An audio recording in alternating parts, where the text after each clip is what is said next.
조선 후기 한양 남문 장터에는 날마다 사람들이 구름처럼 몰려들었습니다. 새벽부터 황혼까지 이어지는 그 북적이는 인파 속에서는 온갖 상인들의 호객 소리와 아이들의 웃음소리, 가리고 흥정하는 소리들이 끊이지 않았지요. 쌀과 보리를 파는 곡물상인들, 무명과 명주를 펼쳐놓은 포목상들, 그릇과 농기구를 늘어놓은 철물상들까지 세상의 모든 것이 모이는 곳이 바로 이 남문 장터였습니다. 그 장터의 동쪽 끝에는 수백 년은 좋게 묵은 거대한 느티나무가 한 그루 서 있었습니다. 그 나무의 그늘은 한여름 뜨거운 햇볕을 피할 수 있는 시원한 쉼터가 되어 주었고, 추운 겨울에는 차가운 바람을 막아주는 든든한 방패가 되어 주었습니다. 사람들은 그 나무를 할아버지 나무라고 불렀는데 마치 오랜 세월 동안 이 장터를 지켜온 수호신 같은 존재였기 때문이었습니다. 그런 장터에서 어느 날부터인가 기이한 사내 하나가 나타나기 시작했다고 전해집니다. 그것은 바로 숙종 임금께서 즉위하신 지 10여 년이 지난 어느 가을날의 일이었습니다. 단풍이 곱게 물들고 서리가 내리기 시작할 무렵 사람들은 느티나무 아래에 낯선 사내가 앉아 있는 것을 발견했습니다. 그 사내의 이름은 운초라 불렸는데 정작 본명이 무엇인지, 어느 고을에서 왔는지, 언제부터 이곳에 있었는지는 아무도 알 수 없었습니다. 혹자는 그가 금강산 깊숙한 곳에서 돌을 닦던 도인이라 했고, 또 어떤 이는 중국 산동성에서 온 이방인이라고도 했습니다. 심지어 어떤 이는 그가 하늘에서 내려온 신선이라고 믿기도 했습니다. 운초의 외모는 참으로 기이했습니다. 키는 보통 사람보다 한자 정도 크고 어깨는 널찍했지만 몸매는 날씬했습니다. 얼굴은 매우 수려했는데 마치 옥으로 깎아놓은 듯 하얗고 매끈했습니다. 코는 오뚝하고 입술은 붉어서 여인 못지않게 아름다웠지만 그 안에서 풍기는 기운은 결코 여성적이지 않았습니다. 오히려 깊은 산중의 호랑이 같은 위엄이 느껴졌습니다. 특히 그의 눈이 인상적이었습니다. 그 눈은 깊고 검었는데 마치 깊은 산중의 맑은 샘물 같으면서도 때로는 번개처럼 예리하게 반짝였습니다. 그 눈을 마주보는 사람들은 마치 자신의 영혼까지 들여다보이는 것 같은 느낌을 받았다고 합니다. 심지어 어떤 이는 그 눈 속에서 무수한 별들이 반짝이는 것을 보았다고 증언하기도 했습니다. 그가 입고 다니는 옷 또한 범상치 않았습니다. 늘 회색빛 도포를 입고 다녔는데 그 옷감이 어떤 것인지도 알 수 없을 정도로 특이했습니다. 비가 와도 젖지 않고 바람이 불어도 흐트러지지 않는 그 도포는 바람에 나부끼는 모습이 마치 구름 위를 걷는 성게의 사람 같았습니다. 그 옷의 색깔도 신기했는데 햇빛이 비치는 각도에 따라 때로는 은색으로 때로는 푸른색으로 보이기도 했습니다. 그의 머리카락은 반백이었지만 얼굴은 서른 남짓으로 보였습니다. 이것도 사람들이 그를 신비롭게 여기는 이유 중 하나였습니다. 분명 머리는 늙은 사람처럼 희었는데 얼굴은 젊어 보이니 과연 그의 나이가 몇 살인지 아무도 추측할 수 없었습니다. 운초는 매일 같은 시간, 같은 자리에 나타났습니다. 해가 중천에 걸릴 무렵, 그러니까 옷이 정각이 되면 어김없이 큰 느티나무 아래에 나타나서 낡은 돗자리를 펴고 앉는 것이 그의 일과였습니다. 그가 어디서 나타나는지는 아무도 보지 못했습니다. 사람들이 눈을 깜빡하는 사이에 벌써 그 자리에 앉아있곤 했습니다. 그 돗자리 또한 범상치 않았습니다. 언뜻 보면 평범한 지프로 엮은 돗자리 같아 보였지만 자세히 들여다보면 오래된 비단으로 만들어진 것 같기도 하고 또 어떤 때는 금실로 수놓은 것 같기도 한 신기한 물건이었습니다. 그 돗자리의 가장자리에는 용과 봉황이 새겨져 있었는데 그것이 수놓은 것인지 그려진 것인지 분간할 수 없을 정도로 정교했습니다. 그 돗자리 위에는 오직 5개의 작은 나무패만이 놓여 있었습니다. 각각의 패는 손바닥 크기 정도로 검은 멍나무로 만들어져 있었습니다. 그 나무는 범상한 나무가 아니었습니다. 만져보면 마치 옥처럼 매끄러웠고 냄새도 은은한 향기가 났습니다. 사람들은 그 나무가 천년 묵은 멍나무라고 추측했지만 실제로는 아무도 그 정체를 알 수 없었습니다. 첫 번째 폐에는 명이라는 글자가 새겨져 있었는데 그 글자는 마치 살아있는 것처럼 보는 각도에 따라 다르게 보였습니다. 때로는 금빛으로, 때로는 붉은빛으로 반짝이는 그 글자를 보면 사람들은 저절로 숨을 죽이게 되었다고 합니다. 그 글자 안에는 무수한 점들이 있었는데 자세히 보면 그것이 별자리 같기도 하고 새의 발자국 같기도 했습니다. 두 번째 폐에는 색이라는 글자가 새겨져 있었는데 이 글자는 유독 붉은 빛이 강했습니다. 마치 피처럼 붉기도 하고 또 어떤 때는 장미꽃처럼 아름답게 보이기도 했습니다. 이 폐를 오래 바라보면 가슴이 뜨거워지고 얼굴이 붉어진다고 사람들은 말했습니다. 특히 젊은 남녀들은 이 폐를 보면 이상한 충동을 느낀다고 했습니다. 세 번째 폐에는 실이라는 글자가 새겨져 있었는데 이 글자만큼은 다른 폐들과 달리 색이 변하지 않았습니다. 언제나 깊은 검은색을 유지하고 있었지만 그 검은색이 절망을 의미하는 것인지 아니면 새로운 시작을 의미하는 것인지는 아무도 알 수 없었습니다. 네 번째 폐에는 음이라는 글자가 새겨져 있었는데 이 글자는 보는 사람에 따라 다르게 보였습니다. 어떤 이에게는 깊은 파란색으로, 어떤 이에게는 보라색으로 보였고 또 어떤 이에게는 아예 보이지 않기도 했습니다. 마지막 다섯 번째 폐에는 복이라는 글자가 새겨져 있었는데 이 글자는 항상 따뜻한 황금빛을 띠고 있었습니다. 그 빛은 마치 봄날의 햇살처럼 따뜻하고 포근했습니다. 하지만 이상하게도 이 폐를 고르는 사람은 그리 많지 않았습니다. 사람들이 하나둘 모여들기 시작하면 운초는 조용한 목소리로 말했다고 합니다. 그의 목소리는 낮고 차분했지만 묘하게 사람의 마음을 끌어당기는 힘이 있었습니다. 마치 깊은 산골짜기에서 들려오는 메아리 같기도 하고 또 어떤 때는 어머니의 자장가 같기도 했습니다. 폐 하나를 고르시오. 그리고 손바닥을 내보이시오. 송금은 숨겨진 마음의 실타래이니 거짓으로는 속일 수 없사옵니다. 운초는 이 말을 할 때마다 조금씩 다른 억양으로 말했습니다. 어떤 때는 엄숙하게, 어떤 때는 부드럽게, 또 어떤 때는 경고하듯이 말했습니다. 하지만 그 어떤 억양으로 말하든 그 말 속에는 거부할 수 없는 권위가 담겨 있었습니다. 처음에는 장터의 구경거리 정도로 여겨졌던 그였지만 며칠 지나지 않아 그의 점괘가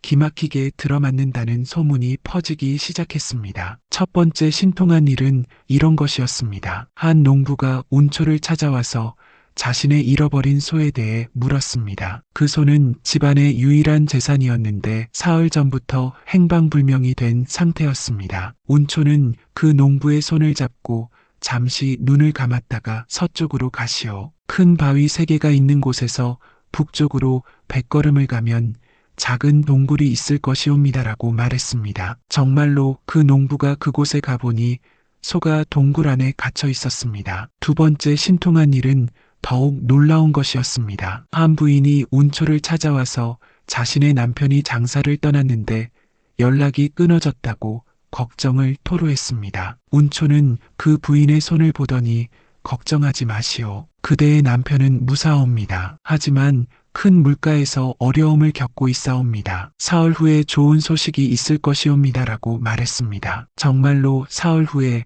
그 부인의 남편이 돌아왔는데 한강에서 배가 고장나서 며칠 동안 발이 묶여 있었다고 했습니다. 무엇보다 사람들을 놀라게 한 것은 그가 패를 고른 사람의 깊숙한 마음속까지 들여다보는 듯한 예리한 눈빛이었습니다. 마치 세상의 모든 비밀을 꿰뚫어보는 듯한 그 시선 앞에서는 그 누구도 거짓을 말할 수 없었습니다. 사람들은 그를 두려워하기도 했지만 동시에 그에게 빠져들기도 했습니다. 그의 점괘는 항상 정확했고 그가 주는 조언은 언제나 도움이 되었기 때문이었습니다. 그렇게 운초는 한양 남문 장터의 신비로운 전설이 되어갔습니다. 그 장터에서 조금 떨어진 구석진 곳에는 작은 국밥집이 하나 있었습니다. 기역자 모양으로 지어진 그 집은 겉보기에는 초라해 보였지만 안으로 들어가면 깨끗하고 아늑한 분위기를 자아냈습니다. 대청마루는 정갈하게 닦여 있었고 벽에는 조그만 매화 그림이 걸려 있어서 보는 이로 하여금 마음이 편안해지게 했습니다. 그 집의 뒤뜰에는 작은 우물이 하나 있었는데 그 우물의 물은 한양에서 가장 맑고 차가운 물로 소문이 나 있었습니다. 그 물로 끓인 국밥은 맛이 특별했고 사람들은 그 맛을 잊지 못해 자꾸 찾아오곤 했습니다. 그곳의 주모는 소양이라 불리는 여인이었습니다. 그녀의 본명은 김소양이었는데 나이는 25 남짓으로 보였지만 그 눈빛에는 또래보다 훨씬 깊은 그늘이 드리워져 있었습니다. 그녀의 얼굴은 달걀형으로 단정했고 눈은 큰 편이었지만 어딘지 모르게 슬픈 기운이 감돌았습니다. 입술은 작고 붉었지만 자주 굳게 다물어져 있었고 목소리는 맑고 고왔지만 언제나 조심스러웠습니다. 소양의 키는 여인치고는 조금 큰 편이었고 몸매는 날씬했지만 적당한 곡선을 가지고 있었습니다. 그녀가 걸을 때의 모습은 마치 버들가지가 바람에 흔들리는 것 같았고 웃을 때는 복숭아꽃이 피는 것 같았습니다. 하지만 그녀가 웃는 일은 그리 많지 않았습니다. 소양은 본래 안동 김씨 가문의 규수였습니다. 그녀의 아버지는 김정수라는 분으로 한때 한양에서 이조참판을 지낸 높은 벼슬아치였습니다. 소양은 어려서부터 한문을 배웠고 시와 서예에도 능했습니다. 거문고와 가야금도 잘 탔고 자수와 바느질도 뛰어났습니다. 그야말로 완벽한 규수 교육을 받으며 자란 것이었습니다. 하지만 소양이 21살이 되던 해 집안에 큰 병고가 일어났습니다. 그녀의 아버지가 정치적 싸움에 휘말리게 된 것이었습니다. 당시 노론과 소론 사이의 세력 다툼이 치열했는데 소양의 아버지는 소론에 속해 있었습니다. 그런데 노론이 세력을 잡게 되면서 소론 계열의 많은 관리들이 탄핵을 받게 되었습니다. 소양의 아버지도 그 와중에 탄핵을 받아 관직을 잃었을 뿐만 아니라 부정축제 혐의까지 뒤집어쓰게 되었습니다. 물론 그것은 정치적 모함이었지만 당시의 정치적 상황에서는 어쩔 수 없는 일이었습니다. 결국 그는 모든 재산을 몰수당하고 제주도로 유배를 가게 되었습니다. 그 과정에서 소양의 어머니는 충격과 스트레스로 인해 병을 얻었습니다. 하루아침에 집안이 몰락하고 남편이 유배를 가게 되자 그녀는 그 충격을 이기지 못하고 몸져 누웠습니다. 의원들이 와서 진맥을 해보았지만 마음의 병은 약으로 고칠 수 없다고 했습니다. 결국 그녀는 반년도 못 되어 세상을 떠났습니다. 소양의 아버지는 어머니의 부음을 듣고 제주도에서 통곡했다고 합니다. 하지만 유배 중인 몸이라 장례에도 참석할 수 없었습니다. 그는 그 슬픔을 이기지 못하고 결국 유배지에서 돌아가고 말았습니다. 하루아침에 고아가 된 소양은 절망에 빠졌습니다. 집안의 모든 재산은 몰수되었고 친척들은 정치적 연루를 두려워해 그녀를 외면했습니다. 한때는 비단옷을 입고 기둥서방을 부리며 살았던 그녀였지만 이제는 의지할 곳도 없는 신세가 되었습니다. 그런 그녀에게 도움의 손길을 내민 사람이 있었습니다. 바로 그녀의 어머니의 유모였던 할머니였습니다. 그 할머니는 소양의 어머니가 어려서부터 정성스럽게 돌봐주었던 분이었는데 김씨 가문이 몰락한 후에도 소양을 외면하지 않았습니다. 할머니는 소양을 자신의 작은 집으로 데려와서 돌봐주었습니다. 하지만 할머니 역시 가난한 살림이라 소양을 오래 돌봐줄 수는 없었습니다. 그래서 소양은 결국 홀로 서기로 결심하고 할머니의 도움으로 작은 국밥집을 차리게 되었습니다. 처음에는 모든 것이 서툴렀습니다. 어려서부터 귀하게 자란 그녀에게 장사는 너무나 어려운 일이었습니다. 하지만 어머니에게 배운 요리 솜씨와 타고난 성실함 덕분에 조금씩 자리를 잡아갔습니다. 그녀의 손은 예전의 부드러움을 잃고 거칠어져 있었지만 여전히 가늘고 아름다웠습니다. 특히 국을 끓이거나 밥을 짓는 그녀의 손놀림은 마치 춤을 추는 것 같다고 사람들은 말했습니다. 그녀가 정성스럽게 끓인 국밥은 한양에서 소문이 날 정도로 맛이 좋았습니다. 하지만 소양에게는 말할 수 없는 외로움이 있었습니다. 매일 밤 손님들이 모두 떠나고 혼자 남은 가게에서 설거지를 하며 눈물을 흘리곤 했다고 합니다. 그녀에게는 의지할 사람도 마음을 터놓을 사람도 없었습니다. 어느 날 저녁, 평소와 다름없이 하루 종일 손님들을 상대하느라 지친 소양이 가게 앞에서 젖은 목덜미에 맺힌 땀을 닦고 있을 때였습니다. 그날따라 날씨가 무더워서 저고리가 등에 달라붙을 정도였고 목덜미에서 흘러내리는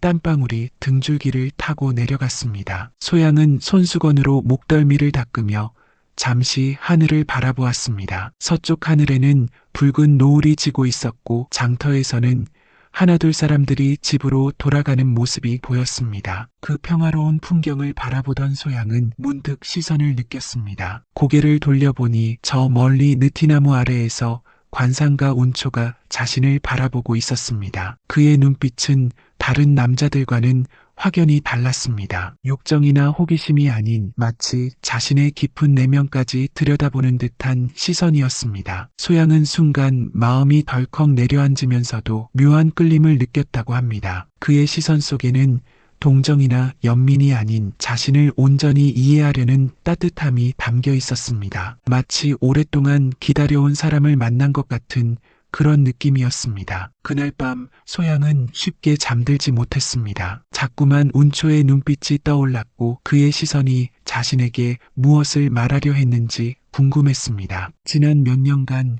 그토록 굳게 닫아두었던 마음의 문이 조금씩 열리는 것 같았습니다. 며칠 후 소양은 마침내 결심을 하고 운초를 찾아갔습니다. 그날은 특별히 이른 시간에 가게 문을 닫았습니다. 평소보다 정성스럽게 몸단장을 한 그녀는 깨끗한 저고리를 입고 머리를 단정히 빗은 채 느티나무 아래로 걸어갔습니다. 그녀가 운초에게 다가가는 모습을 본 장터 사람들은 모두 숨을 죽였습니다. 평소 그 누구에게도 마음을 열지 않던 소양이 관상가를 찾아간다는 것은 무척 이례적인 일이었기 때문이었습니다. 패 하나를 고르시오. 운초의 말에 소양은 한참을 망설였습니다. 5개의 패를 바라보며 마음속으로 무언가를 고민하는 그녀의 모습은 마치 인생의 갈림길에 선 사람 같았습니다. 마침내 그녀가 집어든 패는 음이라 새겨진 것이었습니다. 운초는 조용히 그녀의 손을 잡았습니다. 그 순간 소양의 온몸에 전율이 흘렀다고 합니다. 그의 손은 따뜻했지만 어딘지 모르게 아찔한 느낌을 주었고 마치 전신에 전기가 흐르는 것 같았습니다. 이 송금을 보니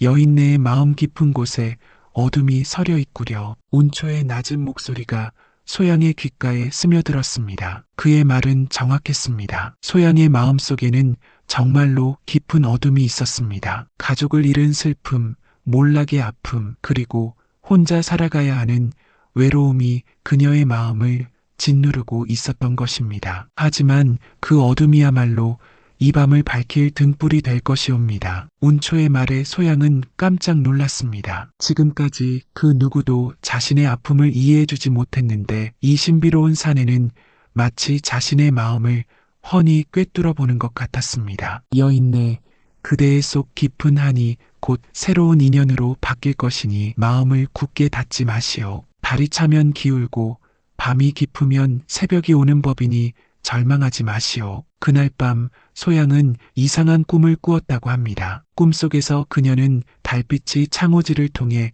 스며드는 방 안에 혼자 앉아 있었습니다. 방 안에는 은은한 향기가 퍼져 있었고 어디선가 가야금 소리가 들려왔습니다. 문득 창문 너머로 희미한 그림자 하나가 다가오는 것이 보였습니다. 그 그림자는 바로 운초였는데 그는 평소에 회색 도포를 벗어던진 채 흰 속옷만 입고 있었습니다. 달빛을 받은 그의 몸은 마치 옥처럼 하얗고 아름다웠습니다. 운초는 천천히 그녀에게 다가왔습니다. 그의 발걸음은 소리가 나지 않았고 마치 공중에 떠서 움직이는 것 같았습니다. 그가 가까이 올 때마다 소양의 가슴은 더욱 빠르게 뛰었습니다. 마침내 운초가 그녀의 앞에 다다랐을 때 그는 조심스럽게 손을 내밀었습니다. 소양도 자신도 모르게 손을 내밀었고 두 사람의 손이 맞닿는 순간 온 세상이 환해지는 것 같았습니다. 깨어난 소양의 온몸은 식은땀으로 젖어 있었고 가슴은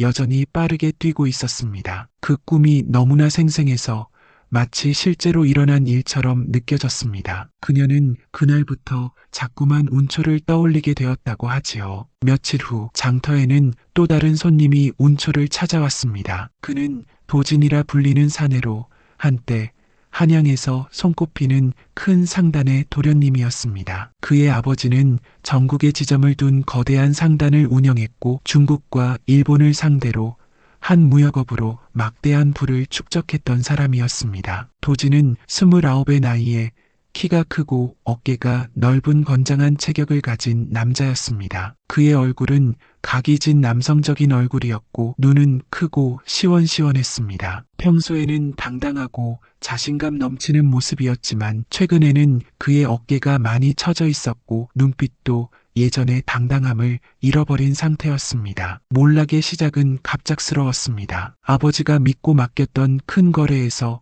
사기를 당한 것이었습니다. 중국에서 온 상인이라고 자칭하는 자가 거액의 성금을 받고 물건을 대지 않고 사라져버린 것이었습니다. 그 손실만으로도 상당했는데 설상가상으로 그 상인과 연결된 다른 거래들도 모두 허위로 드러나면서 상단은 하루아침에 무너져버렸습니다. 도진의 아버지는 그 충격을 이기지 못하고 쓰러졌고 채권자들이 몰려와 집안의 모든 재산을 빼앗아갔습니다. 대대로 내려온 종가의 한옥도 조상 대대로 모아온 골동품들도 심지어 어머니의 폐물까지도 모두 빼앗겼습니다. 아버지는 결국 재기하지 못하고 세상을 떠났고 어머니는 충격으로 정신이 오락가락하게 되었습니다. 이제 도진에게 남은 것은 병든 어머니와 작은 월세집뿐이었습니다. 한때는 수십 명의 하인을 부리며 살았던 그가 이제는 하루하루 끼니를 걱정해야 하는 신세가 되었습니다. 하지만 그에게는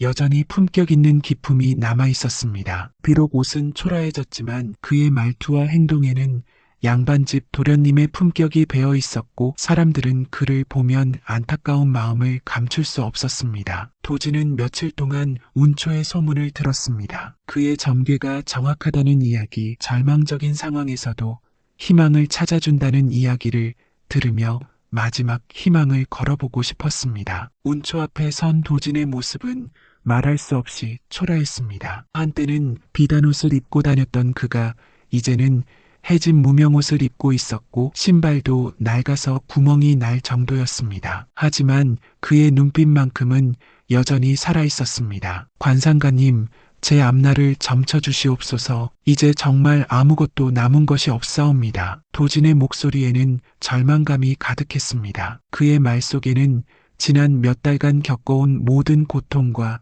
절망이 담겨 있었습니다. 운초는 그를 조용히 바라본 후 평소보다 더욱 신중한 표정으로 말했습니다. 패를 고르시오. 하지만 그 전에 한 가지 말씀드리고 싶은 것이 있사옵니다. 운초의 말에 도진은 고개를 들었습니다. 진정한 부는 돈이나 재물이 아니옵니다. 마음의 평안과 진실한 사랑이야말로 참된 부라 할 수 있지요. 그대는 지금까지 잘못된 부를 추구해왔던 것은 아닌지 생각해 보시오. 도진은 운초의 말을 들으며 마음 한구석이 아픈 것을 느꼈습니다. 그의 말이 틀리지 않았기 때문이었습니다. 지금까지 그는 오직 돈과 재물만을 중요하게 생각했고 진정한 행복이 무엇인지 깊이 생각해 본 적이 없었습니다. 도진이 망설임 끝에 고른 패는 실이었습니다. 그것을 본 사람들은 모두 탄식을 내뱉었습니다. 가장 불길한 패를 골랐다고 생각했기 때문이었습니다. 하지만 운초는 의외의 반응을 보였습니다. 실이라 하여 나쁜 것만은 아니옵니다. 진정으로 잃어야 할 것을 잃어야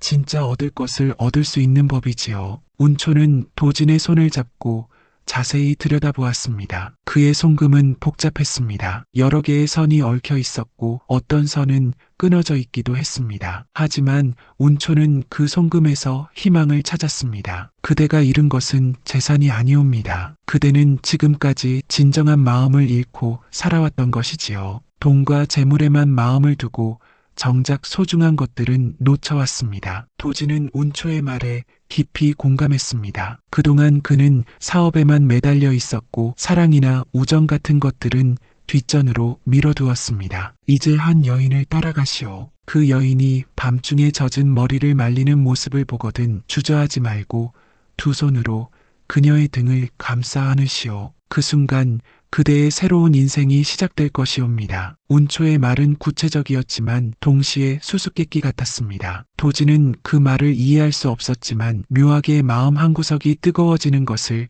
느꼈습니다. 며칠 후 도지는 우연히 소양의 국밥집을 지나게 되었습니다. 그때는 이미 밤이 깊어 가게 문은 닫혀 있었지만 뒷마당에서 희미한 등불빛이 새어나오고 있었습니다. 평소 같았으면 그냥 지나쳤을 터였지만 이상하게도 그날은 발길이 멈춰졌습니다. 호기심에 이끌려 조심스럽게 다가간 도지는 놀라운 광경을 목격했습니다. 소양이 우물가에서 긴 머리를 감고 있는 모습이었습니다. 달빛 아래 그녀의 하얀 목덜미와 어깨선이 드러나 있었고 물에 젖은 머리칼이 등을 타고 흘러내리고 있었습니다. 소양은 물로 머리를 헹구며 가끔씩 깊은 한숨을 내쉬었습니다. 그 한숨 소리에는 말할 수 없는 외로움과 슬픔이 담겨 있었습니다. 도지는 그 모습을 보며 가슴이 저려오는 것을 느꼈습니다. 자신과 같은 상처를 가진 사람이라는 것을 직감적으로 알 수 있었기 때문이었습니다. 머리를 감은 소양은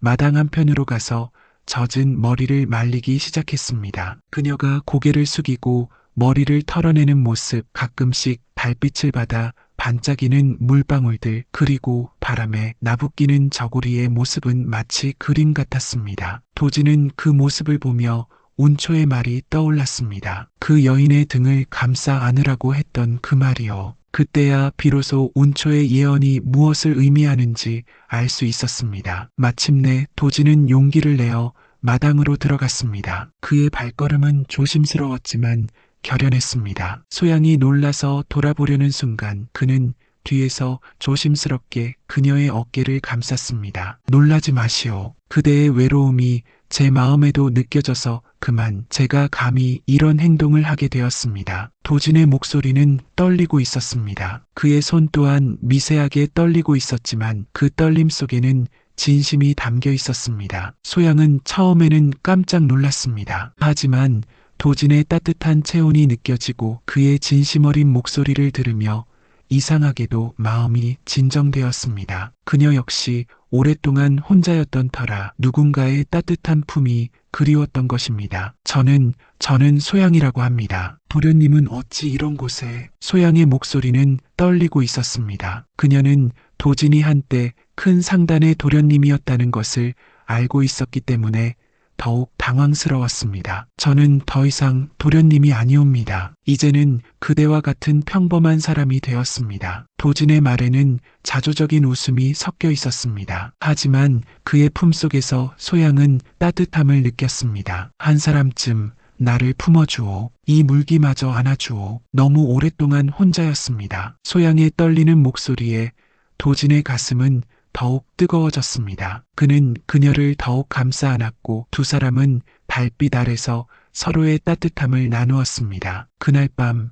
두 사람은 서로의 상처를 어루만지며 긴 이야기를 나누었습니다. 각자의 아픔과 슬픔을 털어놓으며 서로를 위로했고 그 과정에서 새로운 사랑의 싹이 트기 시작했습니다. 도진은 그날 밤 운초의 말이 얼마나 정확했는지 깨달았습니다. 그는 재산을 잃었지만 그 대신 진정한 사랑을 찾았습니다. 그리고 그것이야말로 세상에서 가장 값진 보물이라는 것을 알게 되었습니다. 한편 장터에서 조금 떨어진 곳에 있는 한옥 대문채에는 홍씨라 불리는 부유한 과부가 살고 있었습니다. 그녀가 살던 집은 미음자 형태의 큰 한옥으로 사랑채와 안채 그리고 별당까지 갖춘 제법 규모가 큰 집이었습니다. 마당에는 100년도 넘은 느티나무가 있었고 연못에는 붉은 잉어들이 헤엄치고 있었습니다. 홍 씨는 나이 40에 남편을 잃고 혼자서 외아들을 키우며 살아가고 있었습니다. 그녀의 남편은 생전에 약재상을 하며 큰 돈을 벌었고 전국 각지에 약재를 공급하는 큰 사업을 하고 있었습니다. 특히 인삼과 녹용 같은 귀한 약재 거래에서 큰 이익을 얻어 상당한 재산을 축적할 수 있었습니다. 남편이 세상을 떠난 후에도 홍 씨는 그 사업을 잘 꾸려나갔습니다. 그녀는 원래 총명한 여인이었고 남편 생전에도 사업에 많은 도움을 주었기 때문에 혼자서도 충분히 사업을 이끌어 나갈 수 있었습니다. 홍 씨의 외모는 나이에 비해 매우 젊어 보였습니다. 키는 보통 정도였지만 몸매는 여전히 아름다웠고 얼굴은 둥글고 부드러운 인상이었습니다. 특히 그녀의 눈은 큰 편이었는데 평소에는 온순해 보였지만 가끔씩 번뜩이는 날카로운 빛을 보이곤 했습니다. 겉으로는 품이 있는 양반댁 마님의 모습을 유지하고 있었지만 속으로는 꽤나 탐욕스러운 성품을 가지고 있었습니다. 돈에 대한 욕심이 많았을 뿐만 아니라 특히 젊고 건장한 남자들을 보면 눈빛이 달라졌습니다. 홍 씨는 종종 젊은 하인들을 들이곤 했습니다. 명목상으로는 집안일을 도와주는 하인이었지만 실제로는 그녀의 은밀한 욕구를 채워주는 역할을 했습니다. 하지만 그런 관계는 오래가지 않았습니다. 홍 씨는 쉽게 실증을 냈고 새로운 자극을 찾곤 했습니다. 어느 날 홍 씨도 운초의 소문을 듣게 되었습니다. 그의 점괘가 정확하다는 이야기를 듣고 자신의 미래, 운세를 알아보고 싶어졌습니다. 특히 새로운 사업이나 재산 증식에 대한 조언을 얻고 싶었습니다. 그날 홍 씨는 평소와 달리 화려한 치마 저고리를 입고 나섰습니다. 분홍빛 치마에 노란 저고리 그리고 머리에는 금비녀를 꽂았습니다. 목에는 진주 목걸이를 걸고 손목에는 옥팔찌를 찼습니다. 분명 무언가 특별한 기대를 하고 있는 모습이었습니다. 장터에 도착한 홍 씨는 운초 주변에 모인 사람들을 보며 살짝 미간을 찌푸렸습니다. 평소 같았으면 이런 서민들과 어울리는 것을 꺼려했을 터였지만 호기심이 더 컸습니다. 관상가님, 제 운명을 점쳐주시옵소서. 홍 씨의 목소리는 달콤했지만 어딘지 모르게 계산적인 느낌이 들었습니다. 운초는 그녀를 보자마자 미간을 살짝 찌푸렸습니다. 그녀에게서 무언가 불길한 기운이 느껴졌기 때문이었습니다. 패를 고르시오. 운초의 말에 홍 씨는 5개의 패를 찬찬히 살펴보았습니다. 그녀는 한참을 망설이다가 색이라고 새겨진 패를 집어들었습니다. 그 순간 주변 사람들은 약간 술렁거렸습니다. 운초는 그 패를 보자마자 잠시 말을 잇지 못했습니다. 그의 이마에는 땀방울이 맺혔고 표정은 점점 어두워졌습니다. 마님, 이 패는 참으로 위험하옵니다. 위험하다니요? 무슨 말씀이신지. 홍 씨는 웃음을 머금으며 묻었지만 그 웃음 속에는 도발적인 기운이 느껴졌습니다. 운초는 그녀의 손을 잡고 송금을 들여다보았습니다. 몸이 꽂히면 벌이 몰려들고 꿀이 달면 달수록 독을 부르는 법이옵니다. 마님의 욕망이 화를 부를 것 같다옵니다. 운초의 경고는 진지했습니다. 그의 목소리에는 걱정과 우려가 담겨 있었습니다. 하지만 홍 씨는 오히려 더욱 흥미로워하는 눈빛을 보였습니다. 허면 그 욕망을 누가 막을 수 있을까요? 홍 씨의 말에는 분명한 도발이 담겨 있었습니다. 그녀는 운초를 유혹하려는 듯한 눈빛을 보내기도 했습니다. 하지만 운초는 그런 그녀의 시도에 전혀 흔들리지 않았습니다. 며칠 후 홍 씨는 정말로 젊은 하인 하나를 새로 들였습니다. 그 하인은 25 정도로 보이는 건장한 사내였는데 이름은 석주라 했습니다. 키가 크고 어깨가 넓었으며 얼굴도 제법 준수했습니다. 일도 잘했고 말도 공손했지만 어딘지 모르게 수상한 구석이 있었습니다. 석주는 겉으로는 성실한 하인의 모습을 보였지만 실제로는 한양 일대를 떠돌며 부유한 집을 털어온 도둑패의 일원이었습니다. 그는 홍신의 집의 재산을 노리고 하인으로 들어온 것이었습니다. 홍씨는 처음에는 그저 하인으로만 대했습니다. 하지만 석주의 건장한 몸매와 준수한 외모를 보며 점점 마음이 흔들리기 시작했습니다. 특히 그가 힘든 일을 할 때 땀에 젖은 모습을 보면 가슴이 뛰었습니다. 날이 갈수록 홍 씨는 석주에게 특별한 관심을 보이기 시작했습니다. 다른 하인들에게는 주지 않는 특별한 음식을 주기도 하고 좋은 옷을 해주기도 했습니다. 그리고 밤늦게 그를 안채로 부르기도 했습니다. 석주야, 이리 와서 내 어깨를 좀 주물러다오. 오늘 하루 종일 일을 해서 어깨가 아프구나. 홍 씨는 석주를 부르며 자신의 어깨를 내보였습니다. 저고리의 깃을 조금 늘어뜨려 하얀 목덜미와 어깨선이 드러나도록 했습니다. 석주는 처음에는 당황했지만 점점 그녀의 의도를 파악하게 되었습니다. 그렇게 두 사람의 관계는 점점 깊어져 갔습니다. 홍 씨는 석주와 함께 술을 마시기도 하고 때로는 밤늦게까지 이야기를 나누기도 했습니다. 석주 역시 자신의 목적을 위해 홍 씨의 마음을 사로잡으려 노력했습니다. 하지만 석주의 본심은 따로 있었습니다. 그는 홍 씨의 재산을 노리고 있었고 적당한 시기가 되면 그녀를 해치우고 재물을 빼앗을 계획이었습니다. 어느 날 밤 홍 씨가 석주와 함께 술을 마시고 있을 때였습니다. 분위기가 무르익자 홍 씨는 석주에게 더욱 적극적으로 다가갔습니다. 석주야, 나는 내가 좋다. 내가 나를 어떻게 생각하는지 알고 싶구나. 홍 씨는 석주의 손을 잡고 자신의 가슴에 올려놓았습니다. 석주는 그 순간을 기다리고 있었다는 듯이 그녀를 끌어안았습니다. 두 사람은 서로를 껴안으며 뜨거운 밤을 보내려 했습니다. 하지만 바로 그 순간 무서운 일이 벌어졌습니다. 석주가 갑자기 품에서 날카로운 칼을 꺼내 들더니 홍 씨의 목에 겨누는 것이었습니다. 그 칼의 손잡이에는 붉은 끈이 묶여 있었습니다. 마님, 죄송하옵니다. 저는 원래 도둑패의 일원이었사옵니다. 마님 댁의 재물을 노리고 들어온 것이옵니다. 홍 씨는 그제야 자신이 얼마나 위험한 상황에 빠져 있었는지 깨달았습니다. 운초의 경고가 떠올랐습니다. 제발 살려주시오. 돈은 얼마든지 드리겠소. 홍 씨는 떨리는 목소리로 애원했습니다. 하지만 석주는 냉혹한 표정을 지었습니다. 석주가 칼을 내리치려는 순간 밖에서 갑자기 함성이 들려왔습니다. 포도청 포졸이다. 도둑놈들아, 모두 나와라. 석주는 당황했습니다. 그는 칼을 버리고 도망치려 했지만 이미 집 밖은 포졸들로 둘러싸여 있었습니다. 결국 석주는 붙잡혔고 나중에 알려진 바로는 운초가 미리 관아에 이 사실을 알려두었던 것이었습니다. 홍 씨는 그 일 이후로 크게 뉘우쳤습니다. 자신의 욕망이 얼마나 위험한 것이었는지 그리고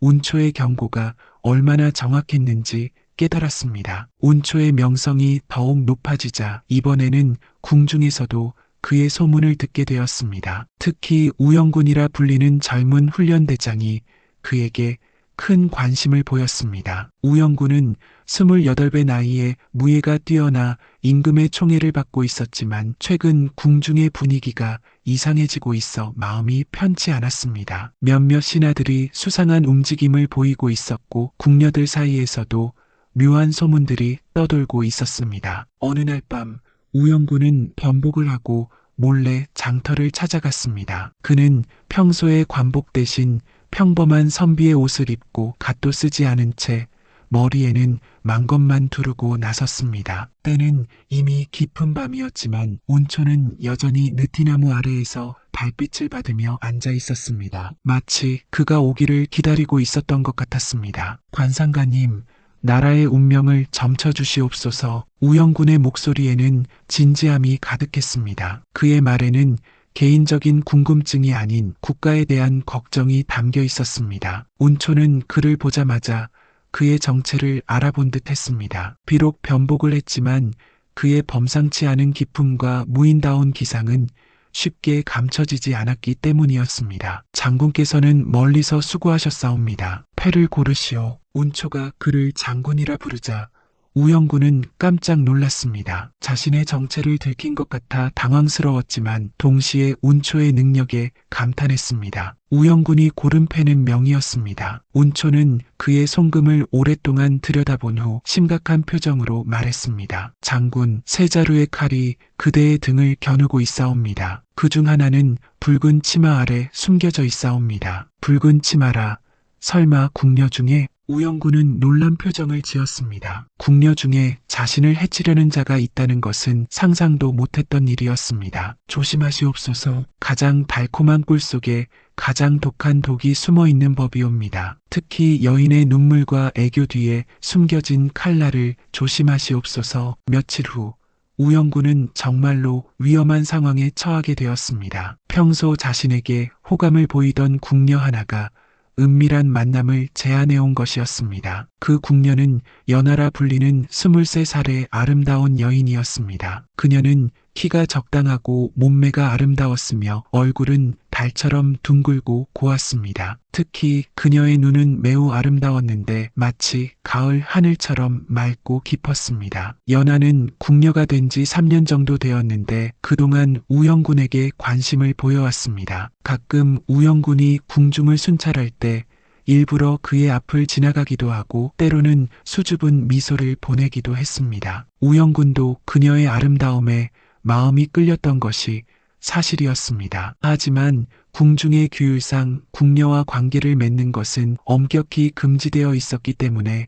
마음만 품고 있었습니다. 그런데 어느 날 저녁 연하가 몰래 우영군에게 쪽지를 전해왔습니다. 장군님, 오늘 밤 자정에 후원의 연못가에서 만나 뵙고 싶습니다. 전하고 싶은 말씀이 있습니다. 우영군은 그 쪽지를 받고 고민에 빠졌습니다. 가고 싶은 마음도 있었지만 운초의 경고가 떠올랐습니다. 하지만 결국 호기심과 그리움이 이겨서 약속 장소로 향했습니다. 연못가에서 우영군을 기다리고 있던 연하는 그날 밤 특별히 아름답게 단장을 하고 있었습니다. 붉은 치마에 하얀 저고리를 입은 그녀의 모습은 달빛 아래에서 정말로 천상의 선녀 같았습니다. 장군님, 와주셔서 감사합니다. 연하는 고개를 숙이며 정중하게 인사했습니다. 그녀의 목소리는 나이팅게일처럼 아름다웠습니다. 연하야, 이런 곳에서 만나는 것은 위험하다. 무슨 일이 그리 급한 것이냐? 장군님,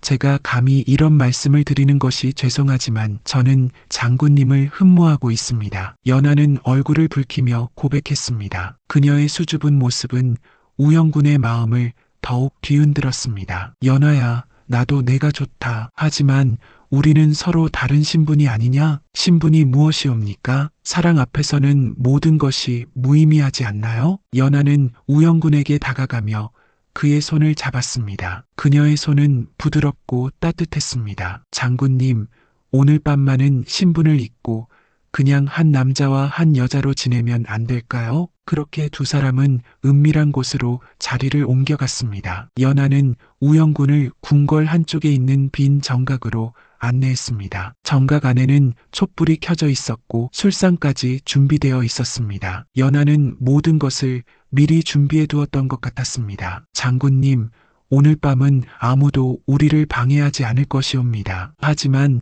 분위기가 절정에 달했을 때 우영군은 문득 운초의 경고가 떠올랐습니다. 붉은 치마 아래 숨겨진 칼이라는 그 말이요. 우영군이 조심스럽게 연하의 치마자락을 살펴보자 정말로 그녀의 치마 안쪽에 작고 날카로운 비수 하나가 숨겨져 있었습니다. 순간 그는 소스라치게 놀라 몸을 피했고 연하 역시 자신의 정체가 드러난 것을 알고는 칼을 들고 덤벼들었습니다. 죄송하옵니다, 장군님. 하지만 이것이 제가 맡은 임무입니다. 다행히 우영군은 무예가 뛰어나 그녀를 제압할 수 있었습니다. 나중에 밝혀진 바로는 연하는 적국에서 보낸 첩자였으며 우영군을 제거하여 궁중의 경비를 혼란에 빠뜨리려는 계획이었습니다. 우영군은 그 일 이후로 운초에게 더욱 깊은 감사를 표했습니다. 연하 사건 이후 궁중에는 더욱 긴장감이 돌기 시작했습니다. 임금께서는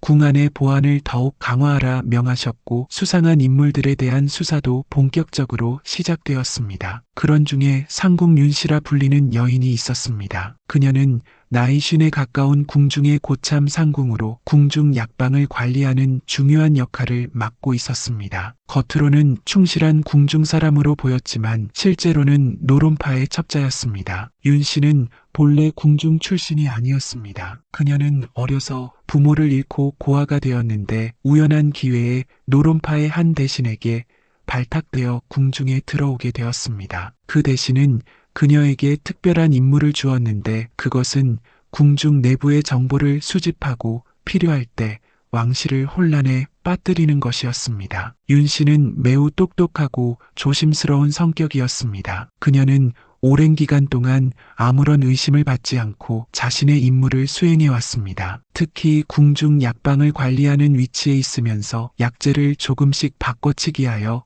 임금의 건강을 서서히 해치려는 음모를 꾸미고 있었습니다. 그녀의 방법은 매우 교묘했습니다. 임금께서 드시는 보약에 독성이 있는 약재를 아주 조금씩 섞어 넣는 것이었습니다. 즉시 죽을 정도의 독은 아니지만 장기간 복용하면 서서히 몸을 약하게 만드는 그런 독이었습니다. 연하 사건이 터진 후 윤 씨는 자신도 의심받을까봐 불안해하기 시작했습니다. 이미 몇 명의 첩자들이 발각되었기 때문에 자신의 정체도 언젠가는 드러날 수 있다는 생각에 두려움을 느꼈습니다. 그래서 그녀는 운초의 소문을 듣고 자신의 운명을 점쳐보고자 했습니다. 혹시 자신이 발각될 운명인지 아니면 계속 안전할 수 있는지 알아보고 싶었습니다. 윤 씨는 평소와 달리 궁중에서 나와 변복을 한 채 장터로 향했습니다. 그녀는 평범한 부인의 모습으로 차려입고 얼굴에는 너울을 써서 정체를 감추었습니다. 하지만 윤 씨가 운초 앞에 나타나자 운초는 그녀의 얼굴을 보자마자 깜짝 놀라며 뒤로 물러섰습니다. 그의 얼굴에는 공포에 가까운 표정이 떠올랐습니다. 패를 뽑지 마시오. 운초의 갑작스러운 외침에 윤 씨는 물론 주변 사람들까지 모두 놀랐습니다. 지금까지 운초가 이런 반응을 보인 적은 없었기 때문이었습니다. 왜 그러시는 것이옵니까? 윤 씨는 당황하며 물었습니다. 그녀의 목소리는 떨리고 있었습니다. 그대는 이미 패를 지니고 있사옵니다. 아니, 패가 그대를 지니고 있다고 하는 것이 맞겠군요. 운초는 윤 씨를 바라보며 말했습니다. 그의 눈빛은 평소와 달리 매우 날카로웠습니다. 그대 입술 아래로 붉은 사슬이 걸려 있구려. 그것은 죽음의 사슬이옵니다. 운초의 말에 윤 씨의 얼굴은 순간 새파랗게 변했습니다. 자신의 정체가 들킨 것 같다는 생각에 두려움이 엄습했기 때문이었습니다. 그대는 오랫동안 독을 다루어 왔군요. 그 독이 이제 그대 자신을 향하고 있사옵니다. 운초의 말은 점점 더 구체적이 되어갔습니다. 윤 씨는 그의 말을 들으며 온몸이 떨렸습니다. 그대는 곧 도망쳐야 할 것입니다. 하지만 그 도망길에서 죽음을 만나게 될 것입니다. 윤 씨는 더 이상 그 자리에 있을 수 없었습니다. 그녀는 서둘러 그곳을 떠났지만 운초의 말은 귓가에 계속 맴돌았습니다. 그날 밤 윤 씨는 자신의 방에서 모든 증거물들을 태우고 궁을 빠져나갔습니다. 운초의 경고가 무엇을 의미하는지 정확히 알 수는 없었지만 분명 위험이 다가오고 있다는 것을 직감했기 때문이었습니다. 과연 며칠 후 궁중에서는 윤 씨의 음모가 모두 밝혀졌고 그녀를 체포하려 했지만 이미 그녀는 흔적도 없이 사라진 후였습니다. 며칠 후 그녀는 한 주막에서 자신이 만든 도구로 죽음을 맞이했다고 전해집니다. 사람들은 모두 운초의 놀라운 능력에 감탄했습니다. 아직 일어나지도 않은 일을 미리 내다보는 그의 예지력은 정말로 신기에 가까웠습니다. 윤 씨 사건이 해결된 후 마침내 임금께서 직접 운초를 만나보고자 하셨습니다. 하지만 임금께서는 자신의 정체를 숨기고 평범한 양반의 모습으로 변복하신 채 장터를 찾아가셨습니다. 임금께서는 그동안 운초에 대한 여러 이야기를 들으셨습니다. 그의 예언이 모두 맞아떨어졌고 특히 자신의 목숨까지 구해준 것에 대해 깊은 감사를 느끼고 계셨습니다. 하지만 동시에 그의 능력이 과연 진짜인지 아니면 우연의 일치인지 직접 확인해보고 싶으셨습니다. 그날은 특별히 많은 사람들이 운초 주변에 몰려 있었습니다. 임금께서 오신다는 소문이 은근히 퍼져서였는데 물론 사람들은 변복하신 임금의 정체를 알아보지 못했습니다. 임금께서는 평범한 선비의 옷을 입고 계셨습니다. 회색 도포에 검은 갓을 쓰고 손에는 부채를 들고 계셨습니다. 하지만 그의 걸음걸이와 기품은 범상치 않았습니다. 오랜 세월 나라를 다스려온 임금의 위엄은 쉽게 감춰지지 않았습니다. 임금께서 운초 앞에 다가가시자 운초는 다른 때와 달리 깎듯이 절을 올렸습니다. 비록 변복을 하셨지만 임금의 범상치 않은 위엄을 단번에 알아본 것이었습니다. 관상가님, 소인의 운명을 점쳐주시옵소서. 임금께서는 일부러 평범한 선비의 말투로 말씀하셨습니다. 하지만 그의 목소리에는 저절로 권위가 실려 있었습니다. 패 하나를 고르시오. 운초의 말에 임금께서는 신중하게 패들을 살펴보셨습니다. 5개의 패가 모두 의미심장해 보였지만 그 중에서도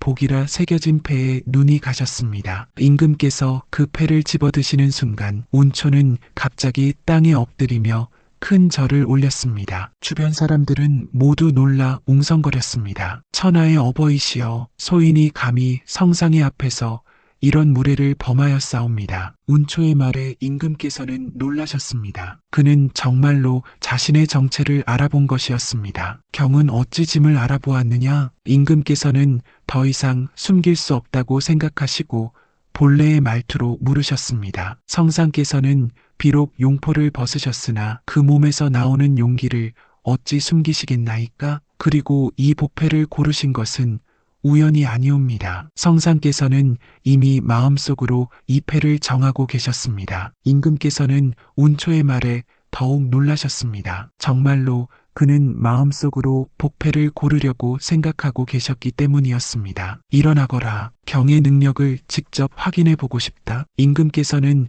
운초를 일으키시며 말씀하셨습니다. 운초는 조심스럽게 일어나서 임금의 손을 잡고 손금을 살펴보았습니다. 성상, 이 손금을 보니 참으로 기이하옵니다. 이 손금에는 온 천하의 운명이 담겨 있사옵니다. 하지만 동시에 큰 위험도 함께 보입니다. 무슨 위험이 있다는 것이냐? 임금께서는 진지하게 물으셨습니다. 성상, 복과 재앙은 한 끗 차이에 지나지 않사옵니다. 복을 너무 탐하지 마시고 오직 진실만을 지키소서. 그리고 붉은 노끈을 찬 자를 멀리 하시옵소서. 그 자는 성상께 독을 올리려 할 것이옵니다. 임금께서는 운초의 말을 깊이 새기셨습니다. 비록 믿기 어려운 이야기였지만 지금까지 그의 예언이 모두 맞아떨어진 것을 보면 함부로 무시할 수도 없었습니다. 며칠 후 정말로 궁중에서 무서운 일이 벌어졌습니다. 평소 임금께 차를 올리던 내시 중 하나가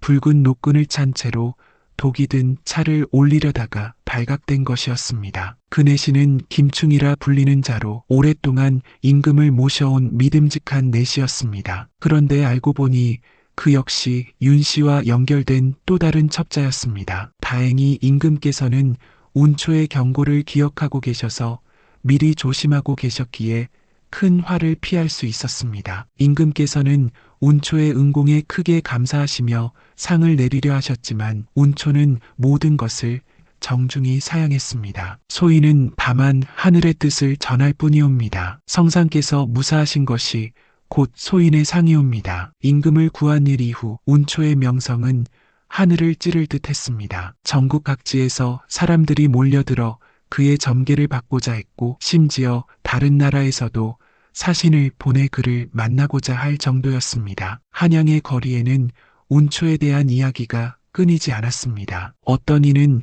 그가 신선이라 했고 어떤 이는 그가 하늘에서 내려온 사람이라 했습니다. 또 어떤 이는 그가 미래를 바꿀 수 있는 능력을 가지고 있다고 믿었습니다. 장터에는 매일 수백 명의 사람들이 몰려들었습니다. 운초를 보기 위해 멀리서 온 사람들이 줄을 서서 기다렸고 그들 중 일부는 며칠씩 기다리기도 했습니다. 하지만 운초는 여전히 하루에 딱 10명의 손님만을 받았습니다. 그런데 놀랍게도 그 일이 있은 지 며칠 후부터 운초는 더 이상 장터에 나타나지 않기 시작했습니다. 처음에는 사람들이 하루 이틀 기다려 보았습니다. 혹시 몸이 좋지 않아서 쉬는 것이 아닐까 생각했기 때문이었습니다. 하지만 사흘이 지나고 나흘이 지나도 그는 나타나지 않았습니다. 일주일이 지나자 사람들은 불안해하기 시작했습니다. 혹시 운초에게 무슨 일이 생긴 것은 아닐까 걱정했습니다. 어떤 이는 그가 임금을 구한 일로 인해 정치적인 위험에 빠진 것이 아닐까 추측하기도 했습니다. 한 달이 지나고 두 달이 지나도 운초는 나타나지 않았습니다. 사람들은 그가 어디로 갔는지 무슨 일이 생긴 것인지 몹시 궁금해했지만 아무도 그의 행방을 알 수 없었습니다. 그가 앉아있던 느티나무 아래에는 오직 그의 낡은 돗자리만이 바람에 나부끼고 있었습니다. 그 돗자리는 주인을 잃고 혼자 남겨져 있었지만 여전히 신비로운 기운을 발산하고 있었습니다. 어느 날 한 아이가 그 돗자리 한쪽 구석에서 작은 종이 한 장을 발견했습니다. 그 종이는 바람에 날려 돗자리 밑에 끼어 있었는데 거기에는 운초의 글씨로 이런 글이 쓰여 있었습니다. 패는 선택이 아니라 마음의 거울이니라. 욕망은 거울 속에 피고 진실은 눈먼 자에게 보이느니라. 사람들이여, 패를 고르지 말고 마음을 고르시오. 그 종이 밑에는 또 다른 글이 작은 글씨로 쓰여 있었습니다. 세상의 모든 운명은 이미 정해져 있는 것이 아니다. 운명은 마음가짐에 따라 언제든지 바뀔 수 있다. 진정한 점괘는 미래를 예측하는 것이 아니라 현재를 바르게 사는 지혜를 주는 것이다. 사람들은 이 글을 읽고 각자 다른 생각에 잠겼습니다. 어떤 이는 운초가 신선이 되어 하늘로 올라갔다고 했고, 어떤 이는 그가 다른 곳으로 떠나 또 다른 사람들을 도우러 갔다고 했습니다. 또 어떤 이는 운초가 자신의 역할을 다했기 때문에 떠났다고 생각했습니다. 임금을 구하고 궁중의 음모를 막은 것이 그의 마지막 임무였다는 것이었습니다. 하지만 모든 사람들이 동의하는 것은 운초가 그들의 삶을 바꿔놓았다는 것이었습니다. 그의 예언과 조언을 받은 사람들은 모두 새로운 삶을 살게 되었습니다. 소양과 도지는 그 후에도 서로 의지하며 행복하게 살았습니다. 도지는 소양의 국밥집을 도와주며 새로운 인생을 시작했고, 두 사람은 서로의 상처를 치유하며 진정한 사랑을 키워갔습니다. 몇 달 후에는 두 사람이 혼인을 했다는 소식이 전해졌습니다. 그들의 국밥집은 점점 번창하여 한양에서 가장 유명한 식당 중 하나가 되었습니다. 홍 씨는 그 사건 이후로 완전히 달라졌습니다. 욕망을 절제하며 착한 일을 많이 했고, 특히 가난한 사람들을 돕는 일에 힘썼습니다. 그녀는 자신의 재산을 사회에 환원하며 진정한 복을 추구했습니다. 나중에는 한양에서 가장 존경받는 부인 중 하나가 되었다고 전해집니다. 우영군은 더욱 충성스럽게 임금을 모셨습니다. 그는 운초의 경고 덕분에 목숨을 구했다는 것을 잊지 않고 언제나 경계심을 잃지 않으며 임금을 호위했습니다. 그 후 그는 대장군으로 승진하여 나라를 지키는 중요한 역할을 맡게 되었습니다. 임금께서는 운초의 가르침을 잊지 않고 백성들을 위한 정치를 펼치셨습니다. 그는 신하들을 믿되 경계심을 잃지 않으셨고 항상 진실과 정의를 추구하셨습니다. 그 결과 그의 치세는 후세의 성군의 시대로 기록되었습니다. 그리고 지금도 가끔 조선의 어느 장터에서 신비로운 관상가가 나타난다는 소문이 들리곤 합니다. 혹시 그것이 운초일까요? 아니면 그와 같은 또 다른 이일까요? 그것은 아무도 알 수 없는 일입니다. 어떤 이는 운초가 아직도 세상 어딘가에서 사람들을 돕고 있다고 믿습니다. 그가 나타나는 곳마다 기적이 일어나고 절망에 빠진 사람들이 새로운 희망을 찾게 된다고 말합니다. 또 어떤 이는 운초가 여러 사람의 모습으로 환생하여 세상 곳곳에서 활동하고 있다고 생각합니다. 때로는 의원으로, 때로는 스님으로, 때로는 평범한 농부로 나타나 사람들을 도와준다는 것입니다. 하지만 확실한 것은 진정한 점괘는 폐에 있는 것이 아니라 우리 마음속에 있다는 것입니다. 운초가 남긴 그 마지막 글귀처럼 말이지요. 패는 선택이 아니라 마음의 거울이니라. 욕망은 거울 속에 피고 진실은 눈먼 자에게 보이느니라. 이 말은 지금도 많은 사람들에게 울림을 주고 있습니다. 우리가 중요한 선택을 해야 할 때 운초의 이 말을 떠올리며 마음을 다스리곤 합니다. 결국 운명이란 미리 정해진 것이 아니라 우리가 매 순간 내리는 선택과 결정에 의해 만들어지는 것이라는 깨달음을 얻게 됩니다. 운초의 예언이 모두 맞아떨어진 것은 그가 미래를 내다볼 수 있어서가 아니라 사람들의 마음과 성품을 정확히 꿰뚫어 보았기 때문이었습니다. 그렇게 이 이야기는 오늘날까지도 사람들의 입에서 입으로 전해져 내려오고 있습니다. 한양 남문 장터의 느티나무는 지금도 그 자리에 서 있고 바람이 불 때마다 운초의 이야기를 속삭이는 것 같습니다. 사람들은 그 나무 아래를 지날 때마다 운초를 떠올리며 자신의 마음을 돌아보곤 합니다. 그리고 묻습니다. 과연 나는 어떤 패를 고르고 있는가? 욕망의 패인가 아니면 진실의 패인가? 이것이 바로 5개의 패를 가진 신비로운 관상가 운초의 이야기입니다. 그의 예언은 모두 현실이 되었고 그가 만난 모든 사람들의 운명은 새로운 방향으로 흘러갔습니다. 운초는 사라졌지만 그가 남긴 가르침은 여전히 우리와 함께 있습니다. 그 가르침이란 다름 아닌 진정한 운명의 주인은 하늘이 아니라 바로 우리 자신이라는 것입니다. 그리고 이 이야기를 듣는 모든 분들께도 운초의 마지막 당부를 전하고 싶습니다. 패를 고르지 말고 마음을 고르시오. 욕망보다는 진실을, 탐욕보다는 사랑을, 절망보다는 희망을 선택하시오. 그것이야말로 진정한 복을 부르는 길이옵니다. 그렇게 운초의 이야기는 끝이 났지만 그의 정신은 영원히 우리와 함께 할 것입니다. 언제나 마음의 거울을 들여다보며 진실한 선택을 하며 살아가는 것이 운초가 우리에게 남긴 가장 큰 선물일 것입니다. 이것으로 운명의 패를 쥔 여인 그리고 바람 같은 관상가의 이야기를 모두 마치겠습니다. 긴 이야기를 끝까지 들어주셔서 감사합니다.